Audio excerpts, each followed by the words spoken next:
اما دي برضو ب25. اما البراد بقى ده سعره 55 جنيه. طبق الجورميه اللي قدامكم ده ما شاء الله حجمه كبير جدا، عامل 27 سم، ده عامل 65 جنيه. اما الطقم ده بقى ده لقطه، وكنت صورته لهم هناك في الفرع الثاني، وده نازل عليه برضو خصم 50%. عايزاكم بقى تجهزوا للمفاجاه اللي انا محضرها لكم النهارده. بس قبل ما اقول لكم على المفاجاه، تعالوا افكركم الاول بالفيديو ده. فاكرين لما قلت لكم ان انا قدرت اوصل لليد الاولى واللي معاه توكيل البورسلين من فتحي محمود، واللي بيتم تصنيع البورسلين باسمهم، وان هم اللي بيوزعوا جمله لمصر كلها؟ ده يا جماعه كان لقطه من الفيديو اللي انا كنت نزلته لكم، وقلت لكم ان ما شاء الله هم دول اللي بيوزعوا بورسلين جمله على مصر كلها. وده غير كمان ان هم بيجهزوا الفنادق والمطاعم من الالف للياء زي ما قلنا قبل كده. المفاجاه بقى اللي انا جايبها لكم النهارده واللي بجد هتفرحكم، وعشان كده بفكركم اي عروسه بتجهز ابعتوا لها الفيديو ده بسرعه، لان شركه الهدى عملت مفاجاه حلوه جدا، وهي انها عملت فرع للبيع القطاعي. بعد ما كانوا بيوزعوا جمله بس، اصبح في فرع تقدروا تاخدوا منه اي كميات قطاعي، وكمان بيبيعوا من خلاله برضو جمله. واحلى حاجه في المكان ده ان هو قريب لاي حد.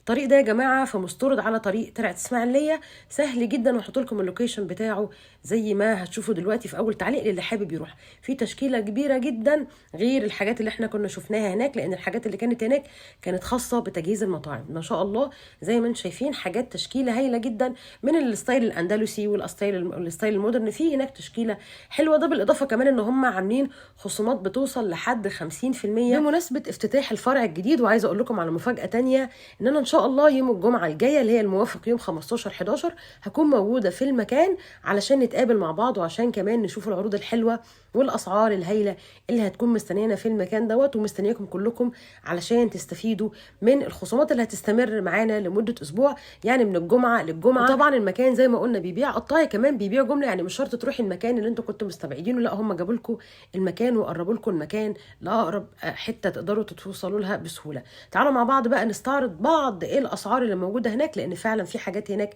كانت اسعارها مفاجاه جدا بالنسبه لي.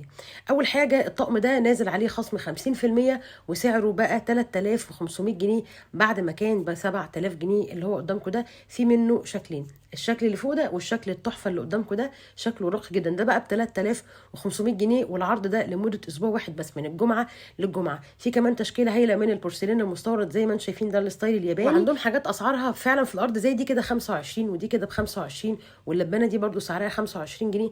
اما دي برده ب25. اما البراد بقى ده سعره 55 جنيه. طبعا ما شاء الله سعره حلو قوي. وكمان البوله التحفه الهايله المودرن دي عامله 30 جنيه. وفي كمان الطبق الجورميه اللي قدامكم ده ما شاء الله حجمه كبير جدا، عامل 27 سم، ده عامل 65 جنيه، يعني يعتبر سيرفيز مش طبق. سعره حلو جدا 65 جنيه. والحاجات دي يا جماعه فرز اول. اما الطقم ده بقى ده لقطه، وكنت صورته لهم هناك في الفرع الثاني، وده نازل عليه برده خصم 50%، وشكله حلو جدا، واللون ده يا جماعه ما بيروحش. وده فتحي محمود ومعمول باسم شركه الهدى، ونازل عليه خصم 50%، والخصم ده لمده اسبوع. اما الطقم التحفه ال 24 قطعه ده برده نازل عليه خصم حلو جدا، من 2500 جنيه نازل ب 1950 جنيه. مستنياكم يوم الجمعه الجايه ان شاء الله، اللي يوم موافق يوم 15/11 ان شاء الله من بعد صلاه الجمعه، علشان نكون موجودين مع بعض، وعشان كمان تستفيدوا من العروض الحلوه اللي موجوده هناك، ونتقابل ونقضي يوم حلو لذيذ مع بعض ان شاء الله. هحط لكم كل التفاصيل، سواء العنوان او اللوكيشن او ارقام التليفون اللي حابب يستفسر عن اي سعر من اللي موجودين في الفيديو دوت. اما بقى لو عجبكم الفيديو لايك وشير، واتمنى لكم كل خير، وتحياتي ليكم دايما رشا الغفير.